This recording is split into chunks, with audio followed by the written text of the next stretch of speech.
បុរសម្នាក់ដែលបានបញ្ជាក់ថាគឺជាអតីតមិត្តប្រុសរបស់គឹមសេរ៉នហ្នឹងណាពេលនេះក៏អត់រួចខ្លួនដែរនៅថ្ងៃទី27ខែមីនានៅវេលាម៉ោង1កន្លះនៅឯប្រទេសកូរ៉េហ្នឹងណាមានមេធាវីម្នាក់ដែលតំណាងឲ្យក្រុមគ្រួសាររបស់សេរ៉នបានចេញមកធ្វើសន្និសីទសរសើរនិងបង្ហាញភស្តុតាងសារមួយចំនួនរវាងមីងគឹមសេរ៉នជាមួយនឹងសេរ៉នហើយថាជីវិតរបស់នាងធ្លាក់ដុនដាបដល់ចំណុចមួយនេះគឺដោយសារតែបន្ទាប់ពី Gold Medalist ហ្នឹងណាបានទាមទារឲ្យនាងសងទឹកប្រាក់ចំនួន700លានវ៉ុនបន្ទាប់ពីរូបនាងបានជួបគ្រោះថ្នាក់ចរាចរណ៍បើមើលតាមឆាតរបស់សេរ៉នខ្ញុំសូមសង្ខេបតែម្ដងទៅដើម្បីឲ្យអ្នកទាំងអស់គ្នាងាយស្រួលយល់ឬក៏អ្នកទាំងអស់គ្នាអាចចូលទៅមើលបាននៅ link ព័ត៌មានដែលខ្ញុំដាក់នៅក្នុងវីដេអូហ្នឹងប៉ុន្តែខ្ញុំសូមសង្ខេបយកចំណុចសំខាន់លើកមកនិយាយនៅក្នុងវីដេអូមួយនេះគេបានសេថាចេះក្រុមហ៊ុន Gold Medalist ពួកគេបានបោកប្រាស់ទំនុកចិត្តរបស់នាងដោយដំបូងថាឲ្យនាងសងតែ30%ទេប៉ុន្តែចុងក្រោយតម្រូវឲ្យនាងសង100%តែម្ដងគឺ700លានវ៉ុនហើយសារមួយទៀតដែលជាអ្នកនិយាយឆ្លងឆ្លើយជាមួយនឹងគឹមសេរ៉នណាបានលំមាត់និយាយថាចេះណែមិនមែន70លានវ៉ុនទេណាគឺ700លានវ៉ុនហើយរករយៈពេលក្នុងមួយយប់ទៀត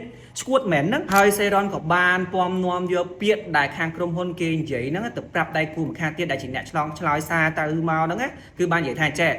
បើធ្វើមិនបានទេអ្នកទៅសម្រាប់ខ្លួនទៅច្បាស់កន្លែតអញច្បាស់កន្លែតនេះច្បាស់កន្លែត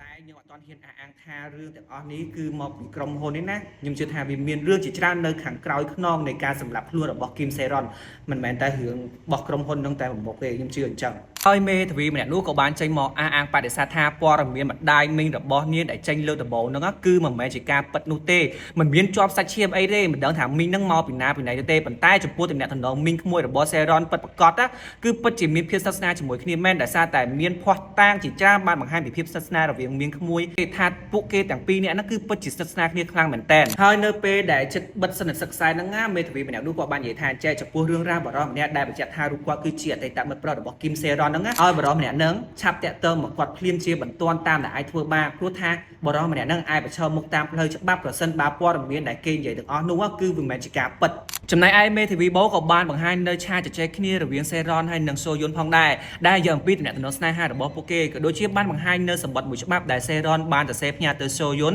មុនពេលដែលនាងសម្លាប់ខ្លួនហើយនៅក្នុងអត្ថន័យសម្បត្តិមួយនោះនៅពេលដែលខ្ញុំអានទៅគឺមានអារម្មណ៍ថាដូចជាបង្ហាញនៅភាពសោកសៅរបស់នាងអត់សប្បាយចិត្តឬក៏មានបញ្ហាអីមួយនោះទេជាមួយនឹងសូយុនគឺនិយាយអំពីទំនាក់ទំនងរបស់នាងជាមួយនឹងសូយុនហ្នឹងណាគឺមានរយៈពេល5ទៅ6ឆ្នាំហើយក៏ដូចជាបញ្ហាជាមួយនឹងក្រុមហ៊ុន Gold Medalist នឹងផងដែរនៅក្នុងអត្ថន័យសម្បត្តិមួយនោះគឺនាងបានសរសេរបញ្ជាក់ថាសូយុនគឺជាស្នេហាជាលើកដំបូងនិងក៏ជាស្នេហាចុងក្រោយសម្រាប់លោកនាងផងដែរនិងបានប្រាប់ថាកុំស្អប់នាងអីសង្ឃឹមថ្ងៃណាមួយពេលដែលពួកគេជួបគ្នាគឺមានតែស្នាមញញឹមដាក់គ្នាទៅវិញទៅមកប្រសិនបើជាអ្នកទាំងអស់គ្នាចង់ដឹងអត្ថន័យនៅក្នុងសម្បត្តិនឹងពេញលេញតែម្ដងអ្នកទាំងអស់គ្នាអាចចូលទៅ link នៅក្នុង comment របស់ខ្ញុំឬក៏នៅក្នុង caption របស់ខ្ញុំក៏បានដែរចុចទៅមើល link ទាំងអស់ហ្នឹងទៅអ្នកទាំងអស់គ្នាអាចទៅមើលអំពីអត្ថន័យក្នុងសម្បត្តិនឹងពេញលេញបានបើសិនជាអ្នកទាំងអស់គ្នាចង់ដឹងច្បាស់ជាងនេះទៅទៀតនិងសំណូមពរចុងក្រោយរបស់មេធាវីបូបាននិយាយថាចែកក្រុមគ្រួសាររបស់គឹមសេរ៉នហ្នឹងសូមសំណូមពរឲ្យប្រជាជនកូរ៉េទាំងអស់ឈប់វាយប្រហារនិងនិយាយអាក្រក់ៗទៅលើក្រុមគ្រួសាររបស់ពួកគេទៀតទៅ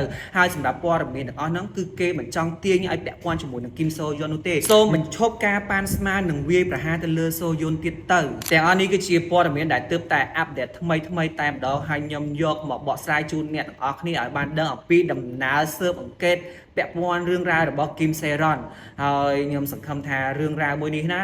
នឹងបញ្ចប់នៅក្នុងពេលឆាប់ទៅចោះញក់ចង់ឲ្យវាអស់បន្លាយពេលយូរនោះទេព្រោះថាគឹមសេរ៉ននៅពេលដែលគាត់បាត់បង់ជីវិតទៅដួងព្រលឹងរបស់គាត់ក៏វានៅវល់